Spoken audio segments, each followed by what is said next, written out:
Hello friends, जय श्री राम। देखो, बहुत लोग मतलब लेडीज़ है वो ऐसा कमेंट करती है कि हम किस तरीके से शुरुआत करें, पढ़ाई में टाइम मैनेजमेंट नहीं हो पाता, कंटिन्यूटी नहीं रह पाती, या फिर 2-4 दिन पढ़ते हैं, डिस्टर्बेंस इतना हो जाता है कि फिर बहुत टाइम तक नहीं पढ़ पाते हैं और टाइम निकाल ही नहीं पाता है कि बच्चे को कौन रखे। और मेरे लिए भी ये कमेंट आया था कि अगर मैं लाइब्रेरी जाती हूँ तो मेरे बच्चे को कौन रखता है। देखो, मुश्किल होता है, लेकिन इन सब चीज़ों का मैं आपको जवाब दे दूँगी कि आपको पढ़ना क्यों है, किस तरीके से टाइम निकालना और क्या क्या चीज़ें पढ़नी है। वैसे आप कहते हो ना, फर्स्ट पेपर सेकंड पेपर किस तरीके से तैयार करें, या फिर हम नहीं पढ़ पा रहे हैं, हम ये डिसाइड नहीं कर पा रहे हैं हमें कौन सी वैकेंसी की तैयारी करनी चाहिए। एक कमेंट आया था कि जब रीट में मतलब 50% आरक्षण हो गया है तो हम उसी की तैयारी करनी चाहिए। ऐसा नहीं लगता क्या? तो देखो, पहली बात तो मैं आपको ये बताऊँगी, पहले तो मैं यही बताना चाहूँगी आपको कि देखो, अगर आप अपना लक्ष्य डिसाइड नहीं कर पाए हो ना कि रीट की कराए या फर्स्ट ग्रेड, तो इतने टाइम से अगर आप जिसकी करते हुए आ रहे थे उसकी करो और साइड में साथ में कोशिश कर लो कि घंटा पर उसके लिए भी निकालो। जैसे कि कहते हैं ना, फर्स्ट ग्रेड और सेकंड ग्रेड दोनों में से किस तरीके से बैलेंस करें। तो यार 1-1.5 घंटा तो आपको सेकंड ग्रेड के लिए अभी भी निकालना पड़ेगा, दिसंबर में एग्ज़ाम है तो। और किस तरीके से मैनेज करना है सिलेबस को और अपने टाइम बैलेंस किस तरीके से करना है। तो देखो, टाइम आपको मैनेज करने के मैं कुछ तरीके आपको बता सकती हूँ, वो आपको पूरा वीडियो देखने पे पता चल जाएगा, ठीक है। और मुझे मतलब कमेंट बहुत अच्छे लगे कि आप लोग मेरे को भी पॉजिटिव कमेंट करते हो, मतलब साथ सपोर्ट सब कुछ है। ये बात बहुत अच्छी है कि जब कोई साथ नहीं हो ना तो अपन सब तो साथ है, मतलब इस तरीके से पॉजिटिव सपोर्ट करते हैं ना तो बहुत अच्छा लगता है। मुझे भी अच्छा लगता है, मेरे में भी एक एनर्जी आती है कि हाँ यार, कोई नहीं तो क्या, अपन सब मिल के पढ़ तो रहे ना। तो देखो, अगर कभी कभी पढ़ाई छूट जाती है ना, कभी कभार ऐसा होता है कि छूट जाती किसी कारण से, और जब तक वैकेंसी नहीं आ रही, ये बहुत बार होगा। जैसे 15 सितंबर आपने एग्जाम का डिसाइड किया है, किस तरीके से पढ़े नहीं समझ में आ रहा, तो देखो, अगर लक्ष्य डिसाइड नहीं किया ना तो पहले आप ये डिसाइड करो, दोनों के पेपर सामने रखो और डिसाइड करो। अब तक नहीं कर चुके हो, शुरुआत ही करनी है ना, तो आप इस तरीके से करो, दोनों के क्वेश्चन पेपर सामने रखो, कौन सा आप कर सकते हो, सिलेबस सामने रखो, क्वेश्चन पेपर सामने रखो, और आप कहोगे कहाँ से मिलेगा। तो देखो, आरपीएससी की साइट पे जाओगे ना, आरपीएससी होम, आरपीएससी सिलेबस या आरपीएससी क्वेश्चन पेपर ऐसा लिखोगे तो आप डायरेक्ट वहीं पे पहुंच जाओगे। पहले मुझे भी नहीं पता था किस तरीके से क्या करते हैं, लेकिन मेरे भाई ने मुझे बताया तो मुझे आ गया। मतलब बार बार पूछा था, अब तक मेरे को ये नहीं पता था। मुझे पता था कि साइट से निकालते, लेकिन मुझे नहीं आता था। ये मित्र पे जाके बोलती थी निकालो, ठीक है। और जैसे मुझे मेल करना भी नहीं आता, पीडीएफ बनाना भी नहीं आता, कोई बात नहीं, इन फ्यूचर सीख लेंगे। अभी तक कुछ नहीं आता, तभी इनकी ज़रूरत पड़ेगी भी नहीं, जब ज़रूरत पड़ेगी तब देखे जाएंगे, सीख लेंगे। फ़िलहाल तो ज़रूरत ये है कि जो चीज़ हमारे पास है उनको पढ़ लो, और किताबें वगैरह मतलब जो भी चीज़ें ना, मटेरियल कम रखो। मैंने अभी तक देखो फर्स्ट पेपर का कोई कोर्स नहीं लिया है, अगर आप लेना चाहते हो तो देख लो आप किसका लेना है, क्योंकि मुझे खुद को नहीं पता किसका लेना है, क्योंकि मैं सिर्फ किताबों से पढ़ रही हूँ फर्स्ट पेपर। क्योंकि मेरा सेकंड का कंप्लीट होगा तो मैं फर्स्ट के बारे में सोचूंगी, तब तक फर्स्ट पेपर के लिए वही पुराने, आप मेरे वीडियो देखोगे तो आपको पता चल जाएगा कि मैं हिस्ट्री के लिए क्या पढ़ रही हूँ, और पॉलिटिकल के लिए वही ऋचा मैम इनफ है, काफ़ी है मेरे हिसाब से। अगर आना होगा ना तो ऋचा मैम के वीडियो से ही आ जाएगा।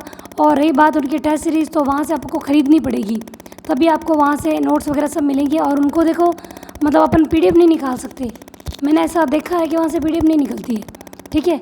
तो अच्छा है कि मैडम जो बोल रही है वही आप लिख लो तो ज़्यादा सही रहेगा। मैंने भी लिख के नोट्स बनाए ताकि जो मैडम समझा रही है वो समझ लूँ, लिख लूँ। और करंट रिलेटेड चीज़ मैडम के जब आरएस का एग्ज़ाम हो जाएगा ना, सर ऐसा बता रहे थे, तो उसके बाद मैम पॉलिटिकल की जो करंट की चीज़ें हैं या कुछ बाकी रह गया ना, वो बाद में करा देगी। वैसे तो सिलेबस हो गया है पॉलिटिकल का, टीचर मैम ने करवा दिया है, लेकिन जो चीज़ चेंज हुई ना अभी चुनाव के बाद, वो मैम करवा देंगे। पॉलिटिकल की चिंता अपन को नहीं करनी चाहिए, रीचा मैम है ना तो टेंशन नहीं, आना होगा तो उसमें से आ जाएगा, नहीं तो अपन को इतनी पॉलिटिकल खोज के अपन नहीं निकाल सकेगा, अपन उसको कर पाए। हाँ, टेस्ट सीरीज ज्वाइन करनी था पॉलिटिकल वाली मैम की, ज्वाइन कर सकते हो, 10 नंबर आएंगे भाई, 5 क्वेश्चन आएंगे। और फर्स्ट पेपर के लिए टेस्ट सीरीज़ के बारे में मैंने किसी से पूछा है तो यही सजेशन दिया मेरे को कि या तो स्वाध्याय की ज्वाइन कर लो और या फिर भाटिया आश्रम की। मैंने फ़िलहाल सिर्फ सोचा है कि हाँ, इन दोनों में से किसी एक की ज्वाइन करूँगी, लेकिन फ़िलहाल नहीं कर रही हूँ, थोड़ा एक बार कोर्स पढ़ लूँ। मतलब पूरी कोशिश मेरी ये है कि भाई जब तक वैकेंसी आए एक बार थोड़ा बहुत कर लूँ।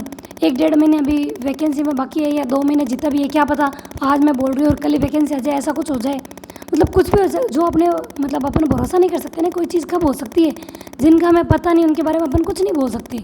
जैसे पूछते ना एग्ज़ाम कब होगा, ऐसा मैं भी ये पूछती हूँ, ऐसी बात नहीं है, मेरे दिमाग में भी आता है, लेकिन जब तक नहीं आता ना तब तक अपन शांति से तैयारी कर रहे हैं। जिस दिन वैकेंसी आएगी ना, दिमाग बहुत ख़राब हो जाएगा, यार अब क्या पढ़े हैं, कहाँ से कोर्स लें, किस तरीके से पढ़े। फिर अपन पता है ज़्यादा बिना सोचे समझे अपन कोई भी टेस्ट सीरीज ज्वाइन कर लेंगे, कोई भी क्वेश्चन मतलब किसी का भी कोर्स ज्वाइन कर लेंगे, कोई भी किताब खरीद लेंगे, उस समय हड़बड़ाहट में हमारे बहुत ज़्यादा गड़बड़ हो जाएगी। इससे अच्छा है अभी जब तक वैकेंसी नहीं आई, सोच समझ के अच्छे से उसके बारे में पता करके ले लो, अभी मैंने ली नहीं है, ठीक है। अभी मैं टेस्ट कहाँ दे रही हूँ, वही पुराने क्वेश्चन पेपर या दिशा 2020, बस उत्कर्ष के क्वेश्चन पेपर थे, लेकिन अब मैं उनको छोड़ दूँगी क्योंकि इतना मटेरियल पढ़ने के बाद भी उसके क्वेश्चन पेपर थोड़े इस तरीके के हैं जो नहीं कर पा रहे हैं। कोशिश मैंने की, एक बार मैं रीड आउट वापस कर लूँगी कि जो नहीं आ रहा है एक बार उसी में याद कर लूँ, लेकिन फिर भी मैं वो नहीं करूँगी क्योंकि जब क्वेश्चन पेपर मैंने पुराने पेपर पे देखे उसमें उस टाइप के नहीं है तो मैं वो नहीं कर रही हूँ। अच्छा है, सर वगैरह बढ़िया पढ़ाते हैं, वो शायद और डीप पढ़ा रहे होंगे। मतलब मेरे लिए तो देखो, जब ऊपर ऊपर का मटेरियल पढ़ लूँ और क्वेश्चन पेपर सॉल्व कर लूँ ना फर्स्ट ग्रेड का, बस उतना काफ़ी है। मुझे ज़्यादा मतलब ज्ञानी नहीं बनना, डीप नॉलेज नहीं लेना है, सिर्फ सिलेक्शन तक की तैयारी कर रही हूँ, बस उतना ही करूँगी। और रही बात कि आप टाइम मैनेजमेंट कैसे करते हो, तो देखो मैं मैनेज करती हूँ तो मॉर्निंग में फिक्स है मेरा 4:15 तक मैं उठ जाती हूँ, क्योंकि कई बार ऐसा होता है कि बच्चा नहीं सोता ना 12-1 बजे तक, या फिर वो जल्दी सो जाता है तो रात को उठ के बैठ जाता है कि भाई अब खेलो, तो दिक्कत हो जाती है। मतलब उठना मेरा टाइम फिक्स है, लेकिन रात को सोने का टाइम मेरा फिक्स नहीं होता। लेकिन जब कभी वो जल्दी सो जाता है ना 9 साढ़े 9, तो कभी तो मैं रिवीजन करने के लिए आधा घंटा बैठ जाती हूँ, और कभी कभार मुझे लगता है कि रात को सोई नहीं थी तो सो जाओ। तो इस तरीके से मैं देखो मतलब 5 घंटे तो मैं नींद ले लेती हूँ, और दिन में भी मैं 1 घंटा पर जैसे लाइब्रेरी भले ही जाती हूँ, लेकिन वहाँ पर भी मैं रेस्ट कर लेती हूँ। मतलब छोटे छोटे टाइम लेती हूँ, 15 मिनट अभी ले लिया, फिर ज़्यादा थकावट महसूस हुई, आँखें बंद हो रही हो तब फिर ले लिया, इस तरीके से करती हूँ 1 घंटा। और मॉर्निंग में मैं चली जाती हूँ। और वैसे अब मैं टाइम फिक्स करूँगी कि एडमिशन वगैरह हो गया है तो 8:30 का टाइम है। हो सकता है भाई बारिश के मौसम में 9 बजे का टाइम हो, लेकिन 8:30 का टाइम है, तो 8:30 बजे मैं उसको स्कूल छोड़ दूँगी, 11:30 उसकी छुट्टी होगी, वापस घर पे लेके आऊँगी। इस तरीके से मेरा रहेगा आना जाना, लेकिन लाइब्रेरी भी स्कूल के पास में ही है तो कोई दिक्कत नहीं रहेगी मेरे को। तो इस तरीके से देखो आप, इस तरीके से आप मतलब टाइम को देखो कि आपके बच्चे कब स्कूल जा रहे हैं, तब तक आपको सारा काम फिनिश कर देना है। आप मतलब मेरी वीडियो देख लेना, मैं पूरी कोशिश रहेगी। वैसे अब मैं जल्दी ही काम ख़त्म कर देती हूँ, लेकिन 8:15 तक मैं अगर फ्री हो जाऊँगी तो 8:30 उसको स्कूल छोड़ दूँगी, और फिर मैं अपने लाइब्रेरी चली जाऊँगी। फिर उसको वापस लाना, खिलाना पिलाना काम रहता है, तो जल्दी उठोगे तो जल्दी काम खत्म होगा। कोशिश रहना सुबह पढ़ लो, सुबह नहीं पढ़ पाते हो ना, जिस दिन ज़्यादा काम हो जाता है और नहीं पढ़ पाते हो तो लाइब्रेरी में पढ़ लो। ज़रूरी नहीं है कि सुबह उठ के आप पढ़ो इसीलिए आप उठ रहे हो, नहीं। थोड़ा जैसे कि मतलब अनुलोम विलोम, जैसे योगा वियोगा ऐसा थोड़ा कर लो, मतलब इस टाइप की थोड़ा वॉक कर लो। जैसे मैं मंदिर जाती हूँ तो वहाँ वॉक करके आती हूँ, ठीक है। मतलब मेडिटेशन करने की कोशिश करो। वैसा होता है ना, मेडिटेशन हमको आता नहीं है तो आंखें बंद करो और सोचो कि सुबह जल्दी उठने के बाद कौन सी आवाज़ आपकी कानों में आ रही है, उसकी तरफ गौर करने की कोशिश करो। अगर मेडिटेशन में नहीं आता है ना तो, और अगर बाहर भी नहीं जाते हो, घर में ही हो, कूलर की आवाज़ आ रही है, जैसे एक कमेंट आया हुआ था मेरे पास कि हमें तो कूलर की भौं भौं आवाज़ आती है, हम कैसे करें मेडिटेशन। तो आपकी सांसें तो आपके अंदर ही है ना, वो देखो कब अंदर जा रही है कब बाहर आ रही है, अंदर जाने पे फेफड़े फूलते हैं या बाहर आने पे फेफड़े फूलते हैं, इन चीज़ों पे गौर करो। ये एक तरीका मेडिटेशन है। आप अभी नहीं समझोगे, लेकिन करके देखोगे ना तब आप खुद कहोगे यार किस समय कैसा होता है। लेकिन आपका ध्यान मतलब स्थिर होना शुरू हो जाएगा, वो आपकी पढ़ाई में ज़्यादा काम आएगा। और मैं वॉक सीधा करने की जगह उल्टा ज़्यादा करती हूँ कि एक बार डेमो लेके देखते हैं उल्टा कितना चल सकते हैं, वैसा मैं करती हूँ जब मैं मंदिर जाती हूँ। और पढ़ने में टाइम में बैलेंस कैसे करती हूँ पता है, कई बार ऐसा होता है कि लाइब्रेरी से मुझे 2 घंटे में वापस आना पड़ जाता है, तो मैं किस तरीके से करती हूँ, बच्चा सोता है तब मैं पढ़ती हूँ।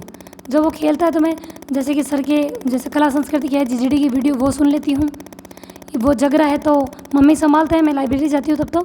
अब उन्होंने कहा है कि मैं पूरी तरीके से संभाल लूँगी, वैसे पूरा वो संभालते ही हैं, दिन में तो नाइट में मेरी ड्यूटी है भाई संभालने की, मॉर्निंग में मेरी है, दिन में कभी कभार मैं घर पे आती हूँ तो मुझे संभालना होता है। कि ऐसा होता है वो बहुत ज़्यादा जिद कर लेता है, लेकिन अब धीरे धीरे उसको भी आदत होने लगी है कि मैं चली जाऊँ लाइब्रेरी और पढ़ूँ तो ठीक रहेगा, वैसे वो स्कूल जाएगा। तो आप देखो कोशिश कैसे करो पता है, थोड़ा अपने समय को मैनेजमेंट करके देखो। जैसे कि आप मॉर्निंग में उठ गए हो तो आपको अगर लग रहा है कोई डिस्टर्ब नहीं कर रहा है तो पढ़ने बैठ जाओ, और कोई डिस्टर्ब कर रहा है तो पहले घर का काम फटाफट फिनिश करो। और कपड़ों को सबसे बड़ी बात दिक्कत आती है कपड़ों की कि बहुत सारे हो जाते हैं और धोना वरने में दिक्कत आ जाती है। डेली कपड़े धो और कम रखो, सबके तो ज़्यादा होंगे, उनके वो तो अपने अनुसार नहीं चल सकते, सब तो दिन में 10 कपड़े पहनेंगे, लेकिन छोटे बच्चों के और खुद के अपन एक लिमिटेड रख सकते हैं। जैसे कि 4-5 ड्रेस ही रखो, केयर करना भी आसान होगा, आज पहनी धोई और आपको लग रहा है कि यार बिना प्रेस किए कैसे पहने, तो उसका भी एक आइडिया बता देती हूँ आपको। अच्छे तरीके से तय कर लो और बिस्तर के नीचे मतलब गद्दे के नीचे डाल दो, मतलब 4 ड्रेसें निकालोगे ना, 3 दिन बाद जब वापस उसको पहनोगे ना तो वो प्रेस जैसी मिलेगी, तो यहाँ आपका टाइम बच जाएगा। और थोड़ा काम स्पीड में अपने आप के दिमाग को चैलेंज दो, यार मेरा जल्दी ख़त्म हो जाए, क्योंकि अगर आप अपने लिए नहीं करोगे ना तो आपके लिए कोई दूसरा करने वाला नहीं है। और सिलेबस देख लो, किसकी तैयारी कर सकते हो, नहीं कर सकते हो तो शुरू कर लो। और कहते हो ना कंटिन्यूटी नहीं रख पाते हो, या पढ़ने में मन नहीं लगता, मेरा भी ऐसा होता है। लेकिन अब मैं क्या करती हूँ पता है, किताब खोल के बैठ जाती हूँ, ऐसे रीडिंग लगाना चालू करती हूँ। जिस दिन मेरा मन नहीं होता है, ऐसा मेरे भी होता है यार, सबके होता है, ये कॉमन प्रॉब्लम है। जब तक वैकेंसी नहीं आएगी ना, ये चीज़ रहेगी दिमाग में। और हो सकता है वैकेंसी के बाद भी ऐसा रहे, लेकिन हमें करना नहीं है, ये बहुत बड़ा रिस्क रहेगा। जैसे मेरे दिमाग में कभी कभार आता था सेकंड ग्रेड की तैयारी करना, 1-1.5 घंटा निकालती थी, थोड़ा थोड़ा पढ़ती थी, कॉमन टॉपिक पढ़े थे। लेकिन फिर मैंने मन कर रहा है कि नहीं यार, ये कुछ ज़्यादा बड़ा रिस्क हो जाएगा, एक के पीछे पढ़ो तो ज़्यादा सही रहेगा। 2 की आप तैयारी कर सकते हो तो करो। लेकिन देखो, जिनके छोटे बच्चे ना, उनके बहुत दिक्कत होती है। जैसे आप लोग कहते हो भाई फर्स्ट ग्रेड के साथ नेट की भी तैयारी, तो भाई मुझसे नहीं हो रही, क्योंकि नेट एक क्वालिफिकेशन एग्ज़ाम है, मतलब सिर्फ क्वालिफाई करना है। आप करना चाहते हो तो करो उसकी अलग से तैयारी, मैं नहीं करना चाहती। बहुत लोगों ने कहने पे किया भी था, बहुत अच्छी बात है, लेकिन देखो मैं नहीं कर पाती हूँ, क्योंकि मैं जब सब कुछ करती हूँ ना, तो मैं थोड़ा यूँ थकावट सा महसूस करती हूँ। थकना तो नहीं चाहिए जब तक अपना चीज़ पूरी नहीं हो जाए, लेकिन देखो बॉडी है, रेस्ट मांग लेती है। और थोड़ा मेरा फैट बढ़ गया है, 61 kg हो गया है, तब उसकी भी वापस कोशिश करनी की 50 पहुँचाना है।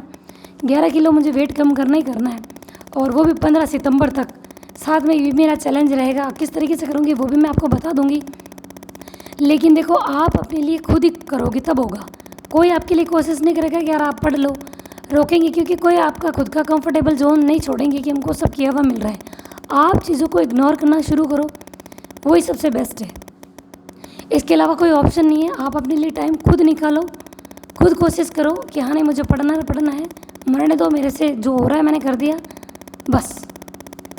नहीं याद हो रहा है तो उस टॉपिक को बार बार पढ़ो, नया वाला टॉपिक एक पेपर पढ़ो और पुराने वाले को बार बार पढ़ो, तब याद होगा। और जैसे देखो, बारिश का मौसम है, शुरू हो गया है, लाइटें आना जाना ये भी लगा रहेगा। और जिनके जैसे कि बॉडी में पेन होता है, जैसे मेरे बहुत होता है, टाँकों में दिक्कत होती है, कमर दर्द होती है, और मतलब ऐसा लगता है जैसे कोई जुकाम सा हो गया है,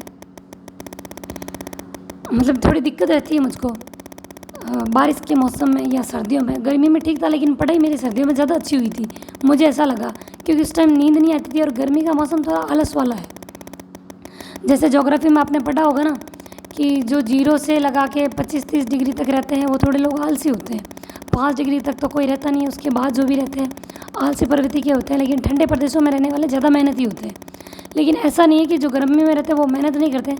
अपने राजस्थान में देख लो, जो किसान है उनके खेतों में जाके देखो, इतनी उमस में वो काम करते हैं, मेहनती होते हैं। लेकिन बस एक लगन होनी चाहिए, मन होना चाहिए काम करने का। मन नहीं है तो लगा दो, क्योंकि आपका मन अगर आप ठिकाना नहीं ला सकते ना, कोई दुनिया नहीं लगा सकती, चाहे कैसा ही मोटिवेशन दे दो। कुछ भी कर लो, खुद का मोटिवेशन खुद ही बनाओ। मुझे कई बार, जैसे कि कल ऐसा था मेरे साथ कि मुझे मेरे पापा की बहुत याद आ रही थी, और याद आने का रीज़न ऐसा है कि कभी कभार मन मतलब भटक जाता है ना, कि मैं ये चीज़ कर रही हूँ, या मैं जो चीज़ करना चाहती थी वो हो गया, और मुझे पापा की याद आ रही, काश इस समय पापा मौजूद होते। तो सोच के चलो, आपने कितनी देर कर ली। अगर आपने यही मेहनत पहले कर ली होती, तो आपके पापा आपको मेहनत करते हुए भी देखते, और जॉब लिया हुआ भी देखते। ये मेरे साथ भी हुआ ही है ना। जैसे एक कमेंट आया था कि रीड तो हमने ना ऐसे ही पास कर ली बिना पढ़े भी। तो भाई सबकी सिचुएशन एक जैसी नहीं होती। वैसे हर किसी को जवाब देना अच्छी बात तो नहीं है, मेरे को नहीं लगता कि उनको मुझे पर्सनली जवाब देना चाहिए। दिया तो था, लेकिन लगता नहीं है। जब मेरे को टाइम लगता है कि भाई शाम को मुझे मौका मिलता है, तो मैं सारे कमेंट शाम को देखती हूँ आराम से।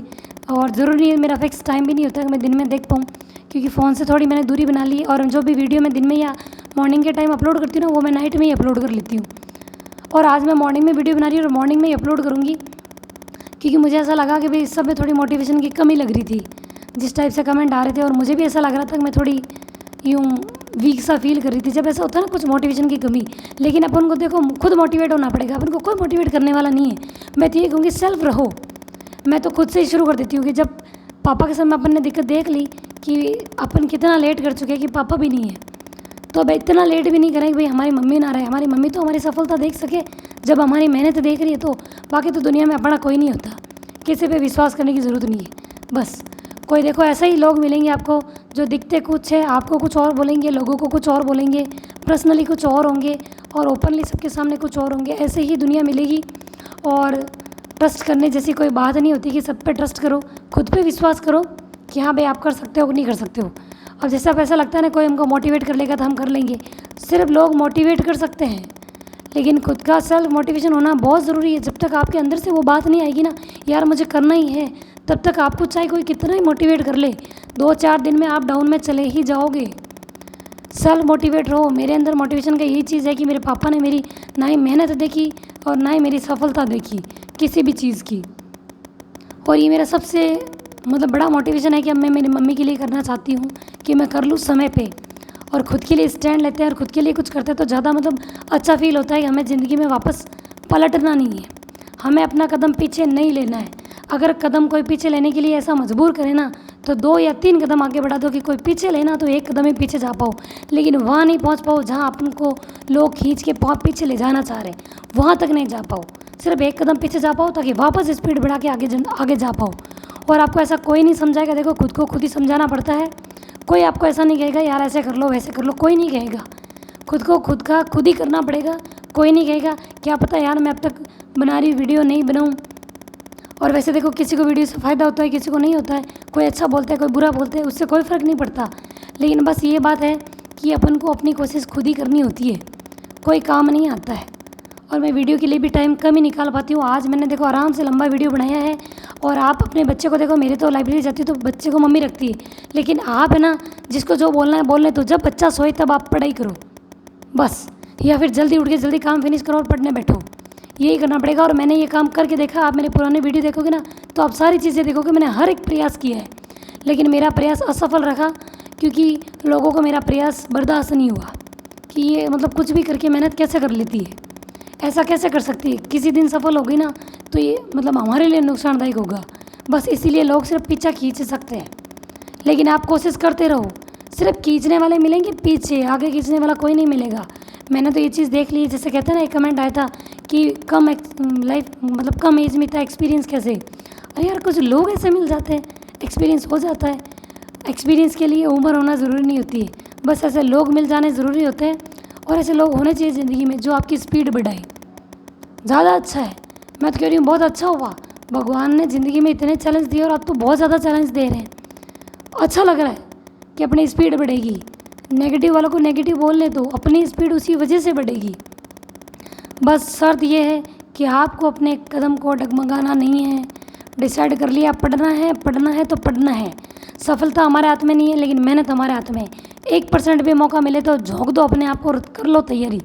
मैं यही चीज़ करती हूँ, मौका मिला है तो गंवाओ नहीं, बस कोशिश करो और ज़रूर सफलता मिलेगी। नेगेटिव मत रहो, पॉजिटिव रहो। कई बार नेगेटिव अपने दिमाग में आ जाता है, यार कोशिश कर रहे नहीं हुआ तो, और नहीं हुआ तो ज़िंदगी थोड़ी ख़त्म हो जाएगी, फिर से प्रयास करेंगे। और तब तक करेंगे जब तक मिल नहीं जाती, और मिलेगी कैसी नहीं। भगवान भी मेहनत करने वालों के साथ होते हैं। जैसे एक कमेंट आया था मेरे पास कि आप इतना पॉजिटिव कैसे हो, इतना कॉन्फिडेंट कैसे हो, कि मतलब मैंने लिखा था शॉर्ट वीडियो में, जो मंजूर नहीं है वो किसी कीमत पे नहीं है, और जो चाहिए वो जो चाहिए वो अपनी शर्तों पे चाहिए। तो कहा था ऐसे कितने कॉन्फिडेंट कैसे हो। अरे अपने पे मतलब विश्वास करने और अपनी मेहनत पे विश्वास करने के लिए कुछ पॉजिटिव वर्ड्स होने ज़रूरी है, वो हमको पॉजिटिविटी लाने देते हैं, मतलब अच्छा महसूस करवाते हैं। इसलिए मैं ऐसे वर्ड सोचती हूँ और ऐसे ही वर्ड बोलती हूँ, ताकि मैं अपने आप को एक एनर्जेटिक फील कर पाऊँ और कोशिश कर पाऊँ। बस यही बात है, ठीक है। और वीडियो पसंद आए तो शेयर करो, किसी भी तक पहुंचता है तो ज़्यादा है कि भाई कोई नई शुरुआत करना चाहे तो जीरो से भी करते हो, आज भी करते हो तो कर सकते हो। मैं तो यही कहूँगी। आप सोचते हो कि बहुत देर हो गई, सबको बहुत टाइम हो गया, देखो बहुत टाइम की कोई बात नहीं। मैं इतना टाइम से तैयारी कर रही हूँ, इतना टाइम तो क्या हुआ, मतलब 1 दिसंबर से मैंने शुरुआत की थी, और कई टाइम ऐसा आया मेरे बीच में पढ़ाई नहीं होती थी। होगा ऐसा भी, अपन को लगेगा यार इतना पढ़ने के बाद भी पीछे हैं। बहुत लोग पढ़ने के बाद भी डिमोटिवेट भी होते हैं, पीछे भी हो जाते हैं, कंटिन्यूटी नहीं रख पाते हैं, सबकी सिचुएशन आती है। तो आप ये मत सोचो कि सब बहुत आगे, और आगे भी है तो कोई बात नहीं, अपन भी पहुंच जाएंगे, मेहनत कर ही रहे हैं, बस रास्ते में ही है, ठीक है। थैंक यू, जय श्री राम।